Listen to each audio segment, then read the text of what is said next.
العليم من الشيطان الرجيم. بسم الله الرحمن الرحيم. السلام عليكم ورحمة الله وبركاته. الحمد لله رب العالمين، والصلاة والسلام على أشرف الأنبياء والمرسلين سيدنا محمد وعلى آله وصحبه أجمعين. من يهد الله فهو المهتد، ومن يضلل فلن تجد له وليا مرشدا. أشهد أن لا إله إلا الله وحده لا شريك له، وأشهد أن محمدا عبده ورسوله. اللهم صل على سيدنا محمد الفاتح لما أغلق والخاتم لما سبق الناصر الحق بالحق والهادي إلى صراطك المستقيم، صلى الله عليه وعلى آله وأصحابه حق قدره ومقداره العظيم. اللهم افتح علينا حكمتك وانشر علينا من خزائن رحمتك يا أرحم الراحمين. رب اشرح لنا صدورنا ويسر لنا أمورنا واحلل عقدة من ألسنتنا يفقه أقوالنا. اللهم فقهنا في الدين وعلمنا التأويل. اللهم ارزقنا فهم النبيين وحفظ المرسلين وإلهام الملائكة المقربين. يا فتاح يا عليم، افتح قلوبنا فتوح العارفين. سبحانك لا علم لنا إلا ما علمتنا، إنك أنت العليم الحكيم. لا حول ولا قوة إلا بالله العلي العظيم. Ya Allah, Ya Rahman, Ya Rahim, kurniakanlah kepada kami kekuatan untuk diberikan kefahaman pada pagi ini dalam menuntut ilmu, Ya Allah. Permudahkanlah segala urusan kami, terimalah segala amal ibadah kami. Rahmatilah kami dengan rahmat-Mu. Jauhkanlah kami daripada kemurkaan-Mu. Ya Allah, Ya Rahman, Ya Rahim, izinkanlah kami untuk diberikan kefahaman serta kekuatan untuk berpegang teguh dengan sunnah Nabi kami, Nabi Muhammad sallallahu alaihi wasallam. Rabbana atina min ladunka rahmah wa hayyi' lana min amrina rashada. Rabbana atina fid dunya hasanah wa fil akhirati hasanah wa qina azaban nar. Wa sallallahu ala sayyidina Muhammadin nabiyil ummi wa ala alihi wa sahbihi wa baraka wa sallam. Alhamdulillahi Rabbil Alamin. Amin ya Rabbal Alamin. Yang saya muliakan, lagi saya hormati Al-Fadhil Tuan Pengerusi Surau As-Sabah Seksyen 3 Bandar Baru Bangi. Seterusnya, saf kepimpinan para ahli jawatan kuasa surau. Yang berbahagia lagi dimuliakan barisan pentadbir, barisan pegawai, para imam, para bilal, para siap, para tuk guru, para alim ulama, para asatizah, ibu-ibu, ayah-ayah, tuan-tuan, puan-puan, hadirin hadirat, muslimin serta muslimat yang dirahmati Allah Subhanahu wa taala sekalian. Alhamdulillah, pertama dia nak buat selama-lamanya, marilah kita merafakkan kesyukuran kehadrat Allah Subhanahu wa taala di atas nikmat Islam dan iman yang masih Allah berikan kepada kita sampai ke saat ini. Mudah-mudahan Allah izinkan kita mendapat kenikmatan tersebut sampailah ke akhir nafas kita. Dan kita semua dikurniakan sebaik-baik kematian, insya-Allahu amin. Bersyukur juga kita kepada Allah Subhanahu wa taala di atas nikmat kesihatan dan masa lapang yang Allah berikan kepada kita pada pagi ini.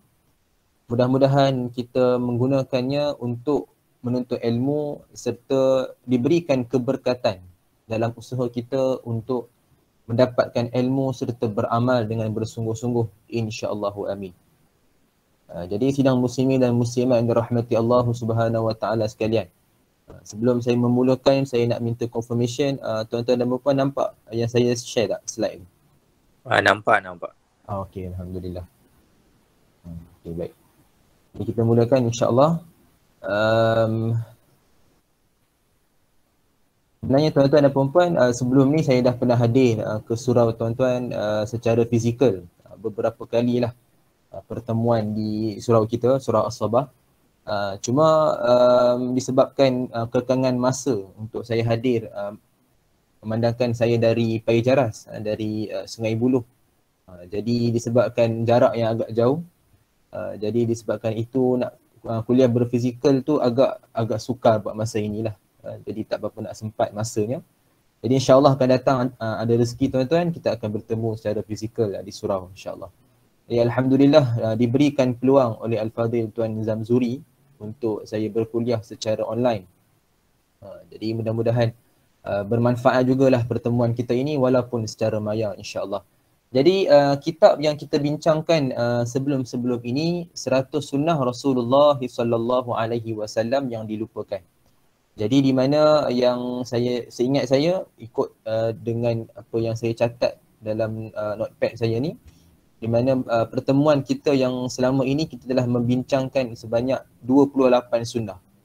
28 sunnah, saya kira mungkin dah 5 kali pertemuan atau 4 kali pertemuan. Kita dah bincangkan sebanyak 28 sunnah. Jadi insyaAllah kita sambung pada pagi ini dalam beberapa sunnah. Mudah-mudahan bermanfaat untuk kita semua insyaAllah. Baik.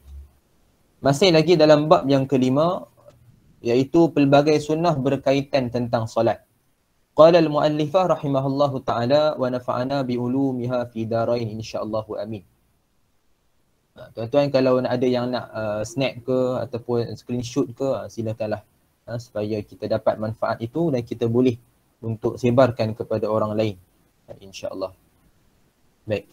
Sunnah ke-29, memanjangkan iktidal dan sujud di antara dua sujud. Dalam sebuah hadis daripada Sabit, kata Anas, sungguh aku tidak dapat mengimamkan solat kamu sebagaimana aku lihat Rasulullah sallallahu alaihi wasallam mengimamkan kami. Kemudian kata Sabit, Anas melakukan sesuatu yang tidak pernah kulihat kamu melakukannya. Jika beliau bangkit daripada rukuk, dia berdiri sehingga betul-betul lurus, sehingga ada orang yang beranggapan mungkin dia telah lupa. Jika beliau angkat kepalanya daripada sujud, dia berhenti sebentar sehingga seseorang beranggapan bahawa dia telah lupa. Hadis riwayat Imam Al-Bukhari nombor 821, hadis yang sahih. Dalam hadis ini, apa yang sunnah dia ataupun perbuatan yang dikira sebagai sunnah Nabi SAW, seperti mana yang dilakukan oleh Anas bin Malik radhiyallahu anhu, seorang sahabat, seorang periwayat hadis yang kita kenal dan sanjungi beliau, di mana perbuatan beliau bila mana bangkit daripada rukuk bermakna iktidal. Ketika pada rukun iktidal, sami Allahu liman hamidah itu, beliau akan berdiri lama sehingga betul-betul lurus, disebut dalam hadis. Di mana perbuatan itu memanjangkan iktidal ini dianggap atau disebut sebagai sunnah Nabi sallallahu alaihi wasallam. Dan ketika iktidal yang lama ini disebutkan kerana apa? Kerana beliau membaca lafaz iktidal yang panjang. Kita akan lihat dalam sunnah yang akan datang, di mana ada akan dikongsikan beberapa bacaan berkaitan iktidal. Bermakna bacaan dia ada 4 bacaan yang ringkas dan 4 bacaan yang panjang. Cuma itu dalam sunnah yang akan datang. Sunnah yang akan datang kita akan bincangkan berkaitan lafaz bacaan tersebut. Jadi yang disebut kenapa beliau memanjangkan iktidal, melamakan iktidal itu kerana beliau baca yang panjang. Bacaan yang panjang, jadi seolah-olah nampak seperti lama lah. Jadi itu juga dikira sebagai satu sunnah Nabi sallallahu alaihi wasallam. Walaupun begitu, kalau kita nak memendekkan pun tidak menjadi masalah. Masih lagi tidak ada masalah lah, masih lagi dibolehkan. Cuma bila kita memanjangkan iktidal, maka itu yang lebih terbaik kerana kita ikut seperti mana yang Anas bin Malik lakukan, yang beliau lihat Nabi sallallahu alaihi wasallam lakukan. Mungkin saya akan selitkan jugalah di sini nanti, saya akan kongsikan bacaan yang mana yang beliau baca itu. Ada 4 bacaan yang ringkas. ada 4 bacaan yang panjang. Jadi saya akan kongsikan juga tuan-tuan lepas ini insya-Allah kalau sempat, mungkin di hujung kuliah kita nanti insya-Allah. Cuma itu dalam sunnah yang lain lah, sunnah yang akan datang. Baik. Kemudian juga dalam hadis yang sama disebutkan bahawa beliau duduk di antara 2 sujud, angkat kepala daripada sujud, berhenti sebentar. Bermakna melamakan duduk antara 2 sujud sehingga orang anggap beliau dah lupa. Yalah, biasa kalau kita kata lupa ni maknanya kita akan lama duduk lama. Jadi nampak seolah-olah kita macam lupa rakaat ke, lupa bacaan ke. Jadi itu yang orang anggap, sedangkan beliau melakukan sesuatu yang beliau lihat Nabi SAW lakukan. Jadi di antara 2 sujud pun beliau memanjangkan kerana bacaan di antara 2 sujud yang mana beliau baca bacaan yang panjang. Cuma yang panjang itu sebenarnya yang biasa kita dah baca. Maknanya bacaan yang biasa Rabbi firli warhamni itu sampai habis. Dan beliau membacanya dengan kadar yang maknanya yang lama. Beliau membaca itu dengan bacaan yang lama. Jadi maknanya perlahan-perlahan, slowly. Jadi itu yang kaedah beliau membaca. Baik. Okay, ini sunnah ke-29. Kita lihat kepada sunnah yang ke-30. Memperbanyakkan doa keampunan di antara 2 sujud. Dalam hadis daripada Huzaifah bin Al-Yaman, katanya antara kedua sujud Nabi SAW membaca doa Rabbighfirli, Rabbighfirli. Hadis riwayat Imam Abu Daud nombor 874 dan selainnya hadis yang sahih. Baik. Dalam hadis ini tuan-tuan kita nampak satu bacaan yang sunnah yang ringkas. Kita baca doa di antara 2 sujud. Di mana doa yang biasa kita baca saya akan kongsikan lepas ini. Tapi yang ni doa yang ringkas pun kita boleh baca juga. Bermakna sekiranya kita nak meringkaskan solat kita. Misal kata dalam keadaan yang musafir ke, ataupun dalam keadaan mungkin kita ada urusan yang perlu kita lakukan ke. Jadi kita boleh memendekkan bacaan dengan membaca sekurang-kurangnya Rabbighfirli, Rabbighfirli. Jadi ini yang disebut dalam sunnah ini, sunnah ke-30, di mana kita boleh baca yang ringkas. Bahkan kalau kita tak baca pun tak apa. Kerana dalam mazhab Imam Abu Hanifah, mazhab Hanafi, pada mereka tidak ada bacaan di antara 2 sujud. Sebab itu kalau kita lihat biasanya mungkin di masjid atau surau yang mengamalkan mazhab Hanafi, mereka duduk antara 2 sujud ini cepat. Maknanya segera. Mereka hanya tamak ninah sahaja. Duduk antara 2 sujud, tidak ada bacaan. Tidak ada sebarang bacaan. Kemudian sujud kembali. Perkara ini saya dah mendapatkan penjelasan daripada imam di sebuah surau di sini, di kawasan saya, di mana mereka mengamalkan mazhab Hanafi. Dalam solat mereka ni, mereka mengamalkan mazhab Hanafi. Dan mereka melakukan sedemikian. Bila saya tanya, bila saya berdiskusi, rupanya memang dalam mazhab mereka tidak ada bacaan. Kerana ijtihad ulama mereka lah, dalam mazhab mereka tidak ada bacaan. Mereka hanya tamak ninah, duduk sebentar sahaja. Tidak ada bacaan dan sujud kembali. Dalam mazhab kita, kita ada bacaan. Paling kurang kita bacalah yang tuan-tuan lihat ni di slide ni. Ataupun kita baca bacaan yang panjang, yang seperti biasa kita bacakan itu. Iaitu tuan-tuan, doa yang ni lah. Rabbighfirli warhamni wajburni warfa'ni warzuqni wahdini wa'afini wa'fu anni. Jadi saya kira doa ni kita dah biasa baca. Cuma maksud itu mungkin kita boleh peringatkan kembali. Mungkin kita tak pasti maksud dia, kita baca, mungkin kita dah lupa. Jadi tuan-tuan, yang tadi Anas bin Malik lakukan itu, beliau baca dengan kadar yang perlahan. Maknanya baca slow. Baca perlahan tuan-tuan sambil menghayati makna. Jadi disebutkan sebabkan itulah beliau memanjangkan duduk antara 2 sujud. Beliau memanjangkan duduk antara 2 sujud. Jadi bacaannya Rabbighfirli, Tuhanku ampuni aku, warhamni, rahmatilah atau sayangilah aku, wajburni, tutuplah aib-aibku, warfa'ni, angkatlah darjatku. Warzuqni, berikan rezeki kepadaku. Wahdini, berikan petunjuk kepadaku. Wa'afini, sihatkan aku, afiatkan aku. Wa'fu anni, maafkanlah atau ampunilah dosaku. Cuma tuan-tuan, dalam bacaan ini mungkin kita boleh tambah sikit maklumat lah. Dalam bacaan yang kita baca biasa kita amalkan ini, kita boleh tambahkan sedikit maklumat, iaitu menurut pendapat Imam Ibnu Hajar Al-Haytami, seorang ahli faqih yang mahir dalam bidang fiqh, dalam kitabnya Tuhfatul Muhtaj, beliau menukilkan syarah daripada Imam Nawawi rahimahullahu taala, di mana beliau sebut dalam kitabnya Tuhfatul Muhtaj, disunatkan kita membaca Rabbi firli warhamni wajburni warfa'ni warzuqni wahdini wa'afini. Kalau kita lihat tuan-tuan, bacaannya sampai wa'afini. Kerana beliau kata kerana ittiba', ikut sunnah Nabi bagi setiap permohonan itu. Dibaca dengan kadar yang perlahan sambil kita menghayati makna. Dan sanadnya sahih. Jadi tambahan yang kita baca tu wa'fu anni datangnya dalam kitab Al-Ihya, iaitu Ihya Ulumuddin oleh Imamul Ghazali rahimahullahu taala.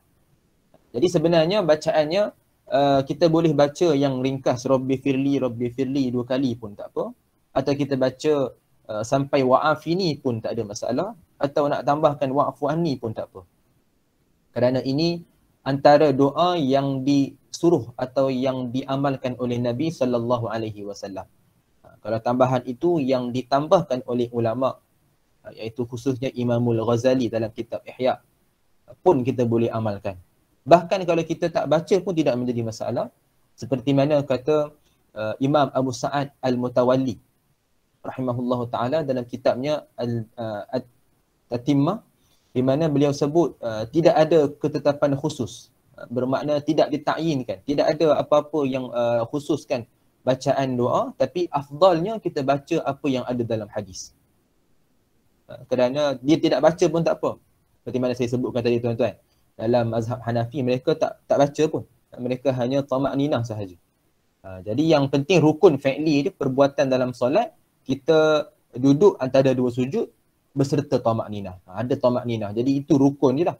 Kalau sunat dia, bacaannya kita baca, jadi dikira sebagai sunat. Jadi kita baca yang ada dalam hadis, maka itu yang lebih kita utamakan. Ringkas pun boleh, nak panjang sampai wa'afini, nak ikut seperti hadis pun tak ada masalah. Atau nak tambahkan wa'fu anni, seperti mana disebut oleh Imamul Ghazali dalam kitab Ihya Ulumuddin, pun tak ada masalah. Bahkan kalau kita nak baca doa yang lain pun tidak menjadi masalah. Tapi doa keampunan yang ada perkataan ighfirli, Allahumma firli ke, Rabbi ighfirli ke. Jadi itu doa yang disarankan oleh Nabi SAW menurut kepada hadis-hadis yang sahih. Yang penting kita duduk itu dalam keadaan, dalam kadar yang menepati tamak-ninah. Bermakna sekadar kita kira 2 saat ataupun sekadar bacaan subhanallah. Jadi tuan-tuan, itu di sunnah yang ke-30. Baik, sebelum kita lihat sunnah ke-31 tuan-tuan, saya kongsikanlah di sini. Okay, saya tambahkan tuan-tuan, bacaan yang saya nak sebutkan tadi tu, bacaan ketika i'tidal. Rupanya saya silap tuan-tuan, bacaannya sebenarnya kita dah lihat sebelum ni. Kita dah lihat dalam pertemuan yang saya kira lama dah lah. Sunnah ke-28 rupanya. Baik, saya selitkan juga di sini untuk tuan-tuan lihat dan mengambil faedah insya-Allah. Baik. Sekejap ya.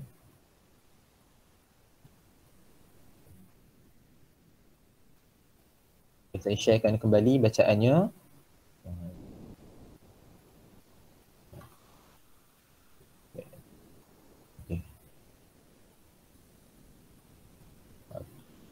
Okey, baik. Jadi ini bacaannya, sebenarnya kita dah lihatlah sunnah ini kita dah bincangkan. Cuma tak apalah, kita ambil sebagai peringatan baliklah.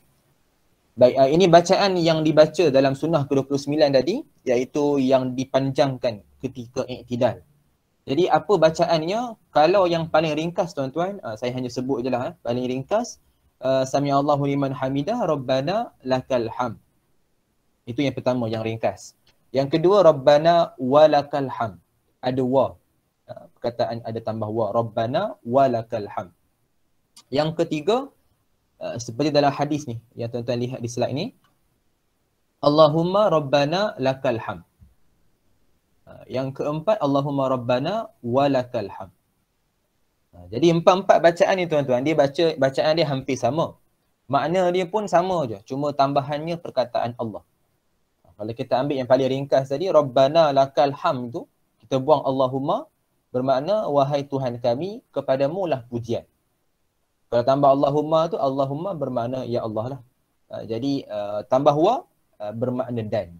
Jadi makna dia tidak lari. Dan keempat-empat bacaan tadi yang saya sebutkan yang ringkas, keempat-empatnya menurut kepada hadis-hadis yang sahih. Jadi tak ada masalah, kita boleh pilih lah antara satu daripada empat itu. Cuma jangan tuan-tuan baca empat-empat sekali. Itu tak adalah. Apa yang tidak, tuan-tuan baca Rabbana lakal hamd, Rabbana walakal hamd, Allahumma Rabbana lakal hamd, Allahumma Rabbana walakal hamd. Jadi itu tidak disebutkan sebagai sunnah lah. Jadi kita pilih salah satu. Di mana empat-empat bacaan tu kita boleh pilih. Kerana kesemuanya sabit dengan hadis Nabi SAW. Baik, itu bacaan yang ringkas yang saya kira tuan-tuan rasa, ni saya dah biasa dengar. Baik, saya nak kongsikan dengan tuan-tuan bacaan yang lebih panjang. Tapi lepas ni lah, saya nak fokus dulu tuan-tuan yang ni. Di mana satu je yang saya nak fokuskan, iaitu dalam hadis ini, disebut dalam hadis yang sahih. Daripada Abu Hurairah radhiyallahu anhu, Nabi SAW bersabda, apabila imam mengucapkan, iza qala al-imam, apabila imam mengucapkan sami Allahu liman hamidah. Yang bermaksud Allah mendengar siapa yang memujinya. Faqulu, Nabi sebut ucapkanlah Allahumma Rabbana lakal hamd. Dan Nabi sebut kelebihannya, barang siapa yang bacaannya menyamai dengan wafaq qauluhu qaulal malaikah. Sama dengan bacaan malaikat. Ghufira lahu ma taqaddama min zambi. Dosa lampaunya akan diampuni. Baik, tuan-tuan tu kelebihan dia. Kaedah kita nak baca bila kita solat berjemaah. Mungkin kita terlepas pandang lah perkara ini bila saya tanya dengan jemaah di surau-surau dan di masjid yang saya berkuliah. Majoritinya kata bila mereka solat berjemaah, bila imam sebut sami Allahu liman hamidah, mereka pun akan ulang balik sami Allahu liman hamidah. Sedangkan dalam hadis seperti mana yang ulama syarahkan, seperti kata Imam Nawawi rahimahullahu taala, bila mana imam membaca sami Allahu liman hamidah, kita tak perlu ulang sebenarnya. Kerana di situ ada connection ataupun respon dengan statement imam sami Allahu liman hamidah. Imam sebut Allah mendengar siapa yang memujinya, kita sebagai makmum hanya respon sahaja. Tak perlu sebut sami Allahu liman hamidah, cukup sekadar kita jawab Rabbana lakal hamd ke, Rabbana walakal hamd ke, ataupun dalam hadis Allahumma Rabbana lakal hamd ke, ataupun Allahumma Rabbana walakal hamd. Jadi perbuatan yang kita perlu perbetulkan sedikit bermakna tak perlu kita ulang sami Allahu liman hamidah. Tepat seperti mana yang Nabi SAW sebut dalam hadis. Cuma perkara ini dikecualikan bila mana kita solat bersendirian, bil munfarid. Kita solat berasingan, solat sunat.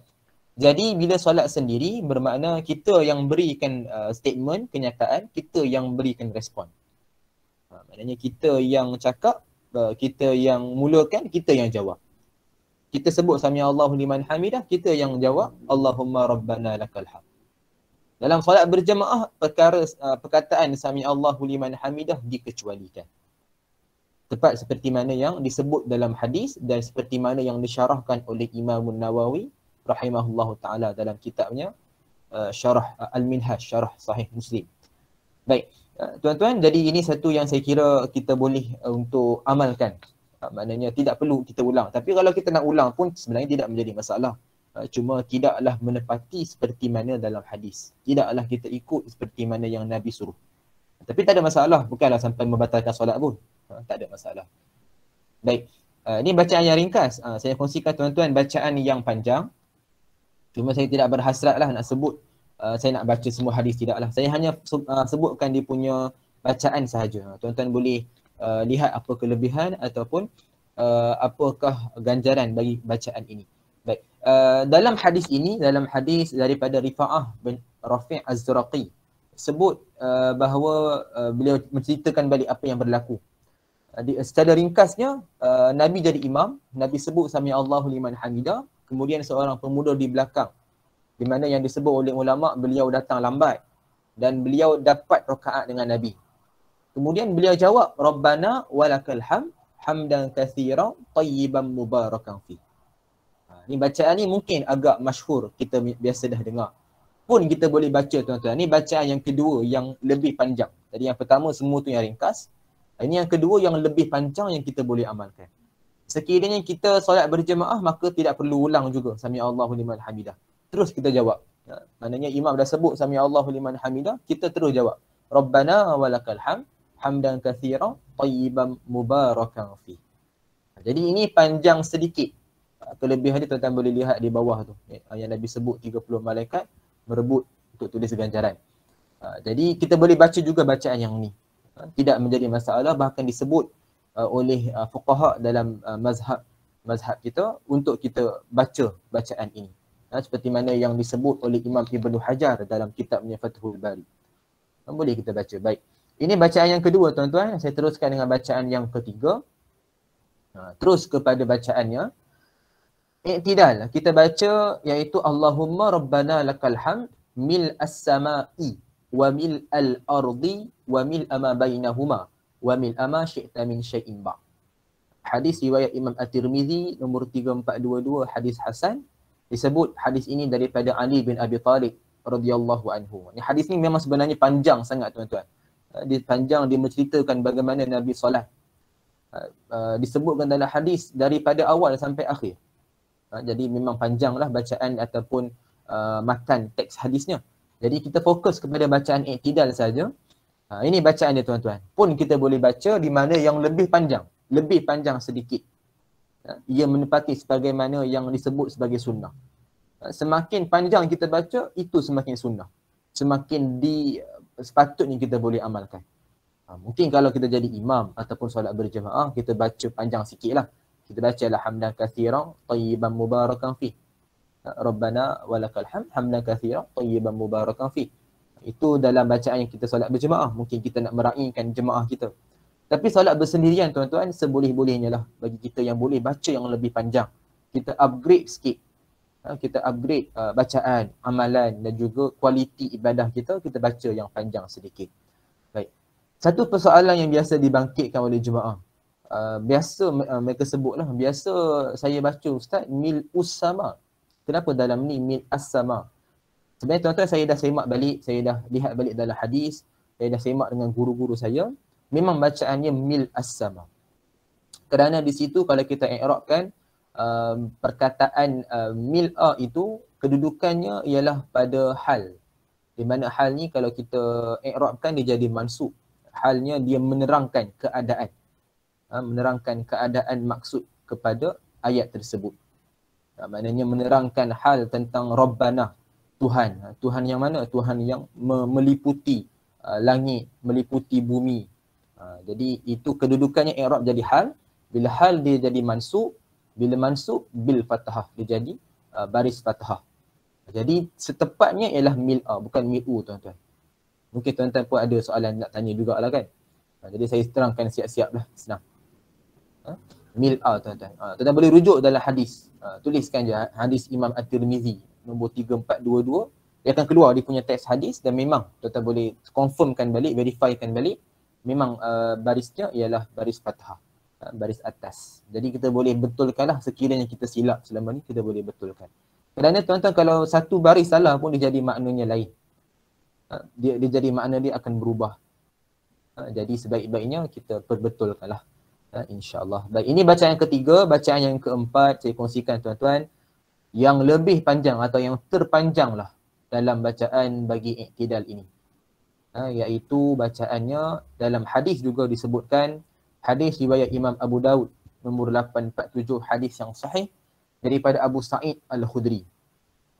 Di mana beliau menceritakan keadaan Nabi SAW solat dan apa bacaan yang dibaca. Jadi inilah bacaan dia tuan-tuan yang mana memang selaras ataupun selari dengan perbuatan Anas bin Malik yang disebut dalam hadis tadi, di mana beliau memanjangkan i'tidal Jadi beliau membaca bacaan yang panjang. Jadi inilah bacaan dia tuan-tuan. Yang paling terpanjang ketika kita i'tidal. Allahumma rabbana lakal hamd mil as-samawati wa mil al-ardi wa mil ma syi'ta min syai'in ba' ahla as-sana'i wal majd haqqu ma qala al-'abd wa kulluna laka 'abd la mani'a lima a'tait wa la mu'tiya lima mana' wa la yanfa'u dzal jaddi minkal jadd. Ini bacaan dia tuan-tuan, pun kita boleh amal dan kita boleh hafal. InsyaAllah.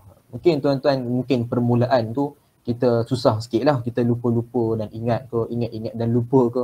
Jadi itu normal bagi kita yang nak mulakan sesuatu amalan jarang kita buat. Tapi bila dah jadi orang kata Allah bisa jadi tegal biasa tuan-tuan. Jadi yang mula tu memang berbisa sikit lah. Lama-lama dia jadi biasa insyaAllah. Jadi tuan-tuan, bagi yang berhasrat untuk upgradekan bacaannya, jadi dipersilakanlah untuk kita amalkan bacaan ini. Cuma ketika jadi imam ni mungkin kita boleh lihat kepada keadaan jemaah lah. Kalau jemaah kita semua yang orang kata kuat-kuat sikit, jenis yang tak ada masalah, kita boleh baca lah yang panjang. Cuma kalau jemaah ni kita nak raikan secara keseluruhan, kita baca yang ringkas ataupun baca yang panjang sedikit. Paling kurang pun tadi yang bacaan kedua. Rabbana walakal hamd, hamdan kathiran tayyiban mubarakan fi. Ini bagi yang jadi imam lah, supaya kita dapat meraihkan jemaah kita. Bagi solat bersendirian kita baca yang panjang-panjang tuan-tuan. Berbeza jemaah kita dengan jemaah zaman Nabi. Biarlah kita ikut pada keadaan semasa kita. Baik. Jadi inilah bacaan tuan-tuan, kita boleh amalkan juga ketika i'tidal. Jadi ia menepati dua sunnah lah. Satu sunnah kita baca yang panjang. Yang kedua, kita dah memanjangkan i'tidal kita. Perbuatan kita melamakan i'tidal, di mana itu juga merupakan sunnah. Cuma melamakan i'tidal ni tuan-tuan, jangan melamakan tidak ada bacaan. Melamakannya mesti disertai ataupun diiringi dengan bacaan. Bacaan i'tidal. Baru ia menepati sunnah. Baik. Kita teruskan dengan sunnah yang ke-31. Meludah ke arah kiri 3 kali ketika ada gangguan syaitan yang mengganggu tumpuan salat. Dalam hadis daripada Uthman bin Abil menemui Nabi SAW dan berkata, syaitan menghalangi antara diriku, salatku dan bacaanku. Dia mengganggu ke semua aktiviti salatku. Rasulullah SAW lalu menjelaskan, itulah syaitan yang namanya khinzib. Ada juga disebut khanzab, ada juga disebut khunzab. Jadi berbeza pada baris. Tapi sebutannya ataupun hurufnya sama. Khinzib, kha, nun, zaiba. Jika engkau merasakan, Nabi kata, jika engkau merasakannya, mintalah perlindungan kepada Allah. Dan meludahlah ke arah dirimu 3 kali.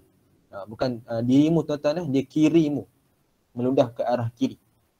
Typo tu. Uthman menjelaskan, aku melakukannya dan Allah menghilangkan gangguannya dariku. Hadis riwayat Imam Muslim, hadis yang sahih. Baik. Sebelum kita lihat perbahasan ulama, bagaimana kita nak buat perkara ini, kita perlu fahami sedikit penjelasan berkaitan hadis. Seperti mana yang disebut mula-mula pada matan hadis, syaitan menghalangi. Jadi halangi ini tuan-tuan disebut oleh ulama, antaranya Imam Ibnu Hajar Al-Asqalani dalam kitabnya Fathul Bari, iaitu syaitan berusaha menjadikan solat dia, solat Uthman bin Abil ini menjadi sia-sia. Bermakna gangguan yang berupa seperti lupa bacaan, lupa solat. Jadi dia berusaha untuk hilangkan khusyuk dan hilangkan kelazatan solat. Jadi ini yang disyarahkan oleh Imam Ibnu Hajar. Di mana disebut sebagai satu perbuatan yang mana syaitan lakukan untuk hilangkan konsentrasi Uthman tadi dalam solat. Baik. Jadi khinzib kita dah sebut tadi, iaitu ada juga disebut khunzab, ada yang disebut khanzab. Dia punya baris dia berbezalah. Baik. Dan lihat kepada perbahasan ulama dalam memberikan pendapat ataupun syarahan kepada hadis tadi.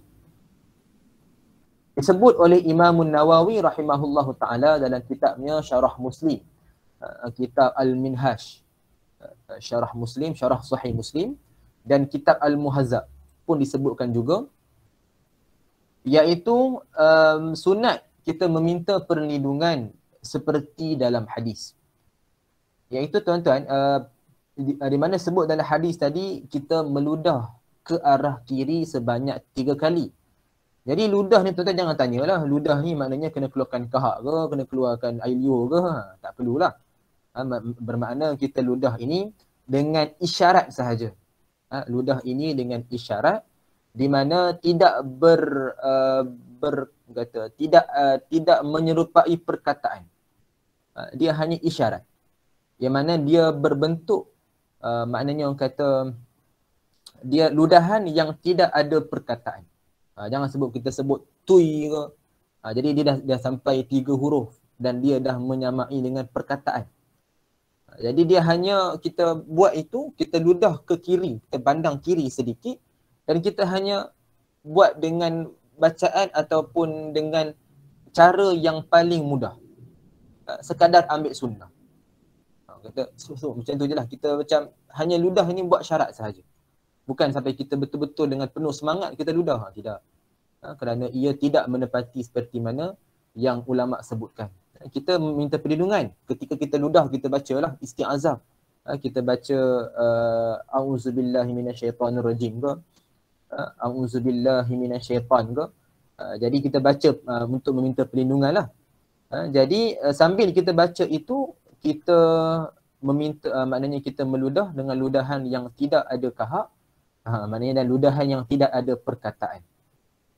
Sekadar ludahan itu menepati sunnah Nabi SAW. Kerana bila mana dia menyerupai perkataan, maka ia dikira sebagai percakapan ketika solat. Dan itu memang dilaranglah ketika solat. Memang tidak bolehlah kita berkata-kata dalam solat. Jadi kita perlu berhati-hati ketika nak meludah. Tapi ini bila ada gangguan lah. Bila adanya gangguan barulah kita melakukan sunnah ini. Sekiranya tidak ada, maka tak perlulah. Gangguan ini maknanya kita sedar. Contoh kita dah lupa bacaan. Kita dah lupa rakaat. Kita dah jadi, dah tak khusyuk dalam solat. Jadi kita sedarlah. Perkara itu bila berlaku baru kita meludahnya ke arah kiri sebanyak 3 kali. Dan diiringi dengan bacaan perlindungan. Kita baca isti'azah. Baik. Imam Nawawi tambah disebutkan para ulama bersepakat, ijma' ulama sebut bahawa perlunya ada khusyuk dalam solat. Dan harus, bukan sunnah tuan-tuan, harus menundukkan pandangan daripada apa yang melalaikan serta makruh menoleh-noleh di dalam solat. Jadi setiap tu ada dia punya hukum dia tuan-tuan. Pertama sekali khusyuk, memang kita tak dapat nafilah. Di mana yang Allah sendiri sebut dalam surah Al-Mu'minun. Dalam ayat kedua, allazina hum fi salatihim khashi'un. Sifat orang-orang mukmin, orang-orang yang beriman yang berjaya. Orang yang solat, yang mana solatnya dia dalam keadaan khusyuk. Jadi khusyuk itu yang maqasid ataupun tujuan yang kita nak capai ketika solat. Kerana ramai orang yang solat. Kita pun solat, ramai orang yang solat. Tapi dalam keadaan solatnya, kita pun tidak pasti bahawa adakah capai tujuan dia. Kerana tujuan, antara salah satu tujuan, kita hendak khusyuk, kita hendak mengabdikan diri kepada Allah. Kita hendak menikmati, menghayati solat kita dengan bacaannya, dengan perbuatannya. Kita sujud sebagai tanda kita kehambaan, ubudiyah, ta'abud kepada Allah. Jadi penghayatan itu yang semakin dipinggirkan atau tidak dipentingkan. Jadi tuan-tuan, kita perlu untuk menepati tujuan solat kita iaitu khusyuk. Khusyuk dalam solat, mengabdikan diri kita sepenuhnya. Dan menundukkan pandangan ini dikira sebagai harus kerana tidak ada nas yang sahih yang menyebutkan sunnah kita menundukkan pandangan. Cuma kalau dalam mazhab kita, majoriti ulama berpendapat seperti mana Imam Nawawi disebut oleh Imam Ibnu Hajar bahawa menundukkan pandangan, bermakna pandang tempat sujud, itu dikira sebagai satu sunnah. Maknanya diharuskan. Maknanya di sisi mazhab Syafi'i, itu dikira sebagai satu perbuatan yang sunat. Kerana nak datangkan khusyuk. Sebab khusyuk itu yang kita utamakan. Jadi antara wasilah cara dia, kita menundukkan pandangan. Pandang tempat sujud. Walaupun begitu, sekiranya kita nak memandang ke hadapan, dibolehkan kerana tidak ada nas yang melarang. Cuma yang ada nas yang melarang kita tidak boleh memandang ke atas, memandang ke langit. Itu tidak boleh. Dan kita menoleh kanan kiri itu dikira sebagai makruh. Kecuali menoleh kiri untuk kita hilangkan gangguan syaitan. Seperti mana dalam hadis tadi yang kita nak ludah dengan ludahan yang isyarat itu, maka itu dibolehkan. Ia menepati sunnah. Yang makruh bila kita buat tidak ada sebab, tidak ada keuzuran. Maknanya suka-suka kita nak menoleh kanan kiri. Maknanya kalau dah lepas ketiga bagi salam itu lain, kita memang kena toleh lah. Walaupun tak toleh pun tak apalah. Tapi itu dikira sebagai satu perbuatan yang dianggap sebagai sunnah. Jadi itu tidak masalah. Cuma dalam solat kita ni, kalau kita nak menoleh tanpa ada keuzuran, tanpa ada sebab, maka itu dikira makruh. Antara sebab dia apa tuan-tuan? Bagi imam, boleh untuk bukan menoleh tapi dia nak melihat kedudukan makmumnya ketika mana dia solat. Sebab itu kalau kita lihat dalam perbahasan ulama, bila yang jadi imam ni, dalam kitab Fiqhul Manhaj disebut, bila jadi imam ni dia perlu sentiasa memastikan jemaah dia. Maknanya dia kena dia mengambil peduli tentang jemaah. Sekiranya ada jemaah yang datang lambat, maknanya dia nak dapatkan rakaat. Jadi sekiranya imam tu boleh untuk melambatkan sedikit atau melewatkan sedikit rukuk dia, maka itu dikira lebih kita utamakan. Jadi itu bagi imam. Bagi kita yang tidak ada sebarang keperluan, maka makruh kita menoleh dalam solat. Tapi dikecualikanlah untuk kita nak melakukan sunnah tadi. Baik, disebut oleh Imam Asy-Syaukani dalam kitabnya Fathul Qadir bahawa khusyuk ialah maksud khusyuk. Beliau terangkan tenang dalam solat. Tenang, mutmainnah.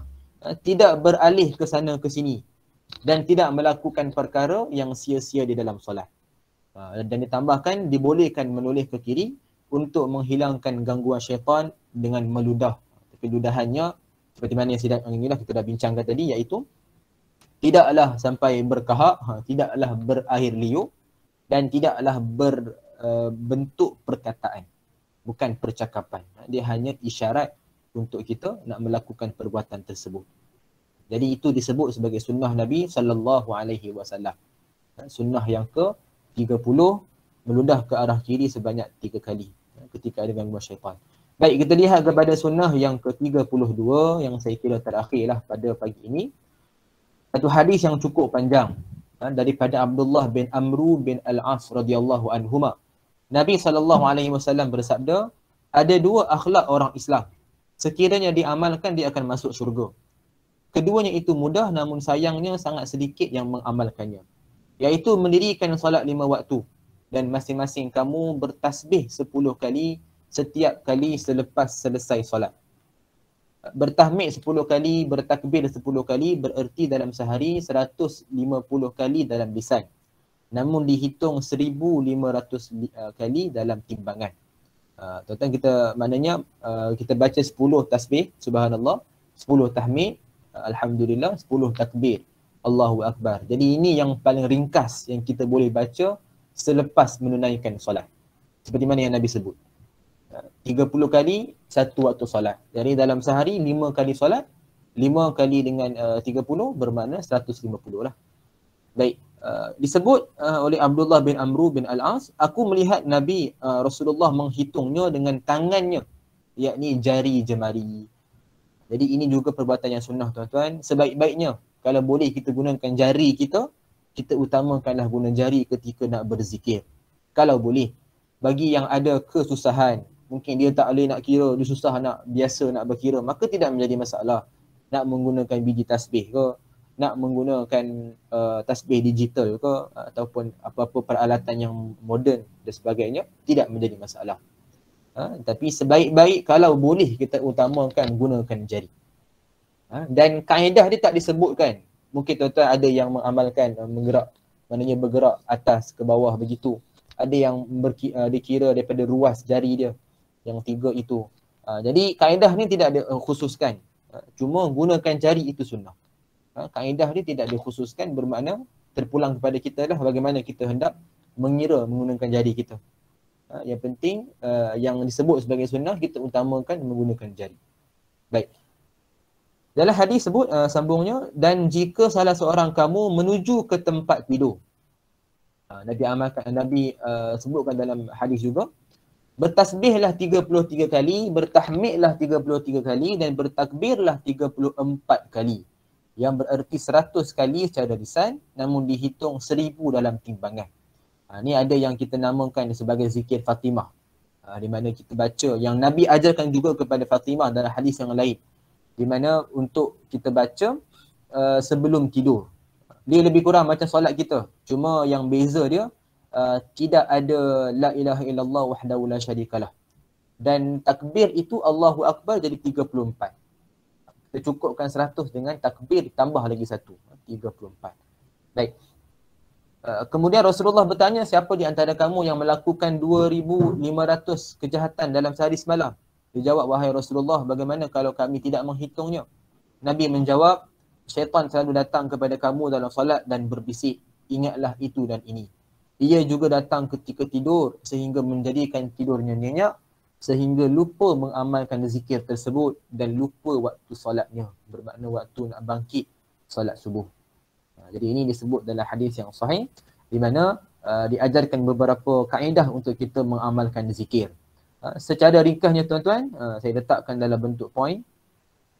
Cara kita nak berzikir selepas menunaikan solat. Yang pertama seperti dalam hadis kita baca yang paling ringkas. Iaitu 10 kali, 10 kali, 10 kali. Tasbih 10, tahmid 10, takbir 10. Cara yang kedua seperti biasa yang kita baca ketika solat. Iaitu tasbih 33, tahmid 33 dan takbir 33 dan kita tutup dengan la ilaha illallah wahdahu la syarikalah. Riwayat ada yang sebut ada yang tambahan yuhyi wa yumit. Ada juga riwayat yang tidak ada tambahan yuhyi wa yumit. La ilaha illallah wahdahu la syarikalah lahul mulku wa lahul hamdu wa huwa ala kulli syai'in qadir. Pun ada yang sebut yang tambahkan yuhyi wa yumit. Maknanya kedua-dua kaedahnya kita boleh baca, tidak menjadi masalah. Cara yang ketiga yang kita baca ini ketika nak tidur. Saya lupa tuan-tuan nak tulis. Ketika tidur kita bacakan cara yang ketiga ini, di mana perbezaannya sedikit sajalah. Iaitu takbirnya jadi 34. Digugurkan lafaz la ilaha illallah wahdahu la syarikalah. Jadi itu cara yang ketiga di mana ini khusus untuk tidur. Ini khusus kita baca sebelum kita nak tidur yang disebut juga sebagai zikir Fatimah. Pun kita boleh amalkan. Even lepas waktu solat pun tidak ada masalah. Tapi yang lebih utamanya kita baca seperti biasa yang kita baca itulah.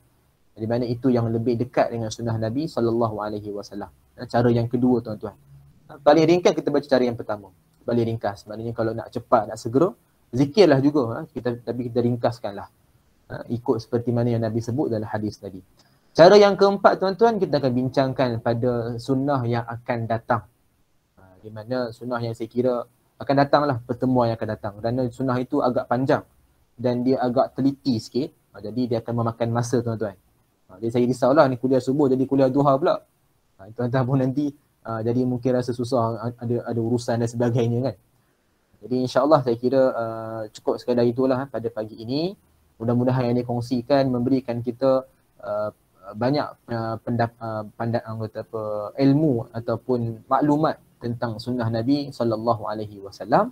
Dan sebagai imbasannya tuan-tuan, seperti mana yang saya paparkan dalam slide, iaitu kita dah lihat pada pagi ini perbuatan memanjangkan iktidal. Kita baca bacaan yang saya sebutkan tadi yang panjang-panjang itu, ada 4 bacaan secara ringkasnya. Pun ada bacaan yang panjang, juga ada 4 bacaan. Kita boleh bacakan tuan-tuan. Maknanya boleh pilihlah yang mana satu yang kita berkenan, yang mana yang kita sesuai dan sebagainya. Kemudian memanjangkan juga duduk antara 2 sujud, di mana kita baca bacaan yang biasa kita baca, cuma dalam bacaan yang kadar yang lebih lama. Kerana kita nak menghayati makna. Kemudian sunnah ke-30, memperbanyakkan doa keampunan di antara 2 sujud. Di mana dia kaitan dengan sunnah 29 lah. Kita membaca bacaannya, paling kurang pun Rabbi firli, Rabbi firli. Doa keampunan. Ataupun kita baca seperti biasa, Rabbi firli warhamni, sampailah ke akhir. Tambahan wa'fu anni disebut oleh Imamul Ghazali, di mana dalam kitab Ihya, dan boleh kita amalkan juga. Bahkan kita boleh baca apa saja doa. Tapi yang diutamakan doa keampunan. Yang lebih kita utamakan doa yang Nabi ajar dalam hadis. Seperti biasa kita bacalah, Rabbi firli warhamni tu. Baik. Sunnah ke-31, meludah ke arah kiri sebanyak 3 kali ketika ada gangguan syaitan yang mengganggu tempuan solat. Secara ringkasnya, kita meludah ni, kita menoleh ke kiri sedikit. Bukan kita memandang kiri terus. Kita menoleh ke kiri sedikit. Kita gerakkan kepala kita ke kiri sedikit. Kita ludah dengan ludahan yang tidak berkahak, tidak berair liur dan tidak ada suara. Maknanya tidak ada perkataan. Suara tidak menjadi masalah. Tidak berbentuk perkataan. Kita ludah sebagai isyarat dan ludahan itu kita iringi dengan bacaan isti'azah. Tidak ada masalah tuan-tuan nak isti'azah dulu baru nak meludah ke, ataupun nak ludah dulu baru nak kita baca isti'azah auzubillahi minasyaitanirrajim ke, tidak ada masalah. Kerana kedua-duanya dibolehkan dan ia menepati sunnah Nabi SAW. Sunnah ke-32, jenis ataupun cara kita nak membaca zikir sesudah solat. Ringkasannya paling kurang kita baca 10 tasbih, 10 tahmid, 10 takbir.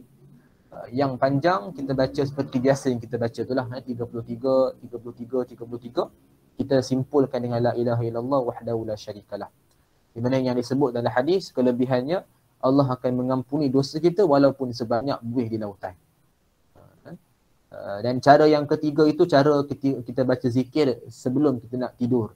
Disebut sebagai zikir Fatimah pun kita boleh bacakan. Sunnah cara yang keempat, zikir itu kita akan bincangkan pada masa akan datang insya-Allah. Baik. InsyaAllah tuan-tuan, saya kira cukup sekadar itu pada pagi ini. Mudah-mudahan yang dikongsikan bermanfaat. Dan insyaAllah akan datang kita akan sambung perbincangan sunnah-sunnah yang tuan-tuan lihat di hadapan ni. Ini tajuk je tuan-tuan. Kita bincang dengan lebih lanjut pada masa akan datang nanti. InsyaAllah. Wallahu ta'ala a'lam wa ilmuhu wa atam. A'udzubillahi samii'il 'aliim minasyaitonir rajim. Bismillahirrahmanirrahim. Alhamdulillahi rabbil alamin wassalatu wassalamu ala asyrafil anbiya'i wal mursalin sayyidina Muhammadin wa ala alihi wa sahbihi ajma'in. Allahumma inna nastawdi'uka ma 'allamtana farduduhu ilaina inda hajatina ilaih wa la tunsinahu ya Allah ya rabbal alamin. Rabbana la tuzigh qulubana ba'da idh hadaitana wa hab lana min ladunka rahmah innaka antal wahhab. Rabbana atina fid dunya hasanah wa fil akhirati hasanah wa qina azaban nar. Wa sallallahu ala sayyidina Muhammadin nabiyil ummi wa ala alihi wa sahbihi wa baraka wa sallam walhamdulillahi rabbil alamin. Amin ya rabbal alamin. Astaghfirullahal azim wa lakum. Subhanallah wa bihamdihi asyhadu an la ilaha illa anta astaghfiruka wa atubu ilaik. Bismillahirrahmanirrahim. Wal 'asr innal insana lafi khusr illa alladhina amanu wa 'amilus solihati wa tawasaw bil haqqi wa tawasaw bis sabr. Wassalamu alaikum warahmatullahi wabarakatuh.